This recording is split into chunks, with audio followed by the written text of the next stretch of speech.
ये है चंदू, उम्र 50 साल। काम कुछ महीने पहले तक तो चाय बेचता था, पर अब चंदू काम नहीं करता, वो बस आराम करता है।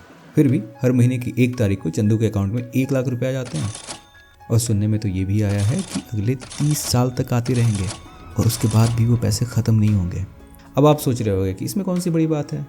कोई लॉटरी लग गई होगी, रास्ते में कोई नोट से भरा हुआ कोई बैग मिल गया होगा, कोई पुश्तैनी ज़मीन खजाना कुछ भी मिल गया होगा। होता रहता है लोगों के साथ। पर जी नहीं, ऐसा कुछ नहीं है। सच तो ये है कि चंदू कुछ महीने पहले तक एक मामूली चाय वाला था। फिर ये चमत्कार कैसे हुआ? तो चलिए चलते हैं दिसंबर 1995। सुबह सुबह चंदू हॉस्पिटल के सामने अपनी चाय की टपरी पर ठंड से ठिठुर रहा था। तभी वहाँ पर बुजुर्ग दादाजी आए। उनका चेहरा जाना पहचाना लग रहा था। वो उसी अस्पताल के रिटायर्ड सिक्योरिटी गार्ड हैं। चंदू उन्हें देखते ही पहचान गया। जब चंदू ने हाल समाचार पूछा तो दादाजी रो पड़े। उन्होंने कहा, बेटा, जिंदगी भर इस अस्पताल की रखवाली की, पर आज बुढ़ापा में जब पत्नी अस्पताल में है तो मेरे पास दवाई के लिए भी पैसे नहीं बचे। जो थोड़े बहुत जमा किए थे वो 2 दिन के हॉस्पिटल के बिल में ख़त्म हो गए। अब समझ में नहीं आ रहा कि पत्नी का इलाज करवाऊं या घर जाऊं। सुनकर चंदू बिल्कुल हिल सा गया।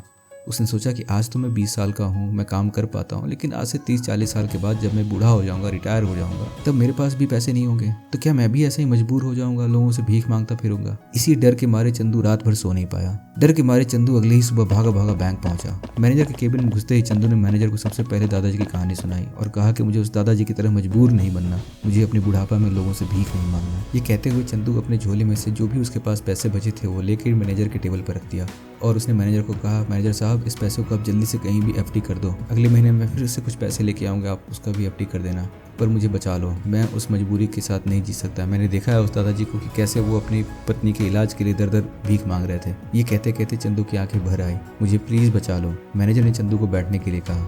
अब आपको लग रहा होगा कि मैनेजर ने चंदू के पैसे लेकर उसके एफडी करवा दिए होंगे या उससे कहा होगा कि देखो बेटा, जाके गोल्ड खरीद लो, सोना खरीद लो, लेकिन नहीं। मैनेजर ने चंदू से कहा कि देखो, अगर तुम्हें भविष्य सुरक्षित करना है तो एफडी के चक्कर में मत रहो। ये तुम्हें महंगाई से तो बचा पाएगी, पर इससे ज़्यादा कुछ और नहीं हो पाएगा। मैनेजर ने चंदू को समझाया कि अगर सच में पैसा बचाना है तो इस पैसे को कहीं इन्वेस्ट करना ज़रूरी है और इस इन्वेस्टमेंट को अपनी आदत बनाना उससे भी ज़्यादा ज़रूरी है। मैनेजर ने चंदू को 3 रूल्स बताए।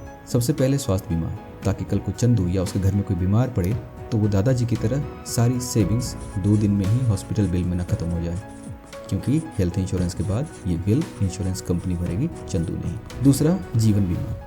कल को चंदू को अगर कुछ हो जाता है तो उसके जाने के बाद परिवार को किसी के आगे हाथ ना फैलाना पड़े। और तीसरा, ये सब होने के बाद अब बारी आती है रिटायरमेंट प्लान की। मैनेजर ने कहा कि चंदू, यहाँ तुझे 2 शर्तें लगानी होंगी। सबसे पहले, हर रोज 20 रुपए यानी महीने के 600 रुपये बचाएगा। और नंबर 2, हर साल इस रकम को अपनी आमदनी के हिसाब से बढ़ाएगा, 10% ही सही।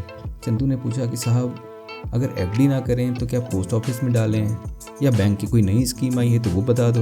मैनेजर ने मुस्कुराते हुए कहा, नहीं चंदू, हम इन पैसों को स्मॉल कैप फंड में एसआईपी करेंगे, जहां ये पैसे कंपाउंड होंगे और जब रिटायर हो जाओ तब इन्हीं पैसों को हर महीने निकालते रहो। चंदू ने बिल्कुल वही किया। उसी दिन उसने एसआईपी शुरू किया।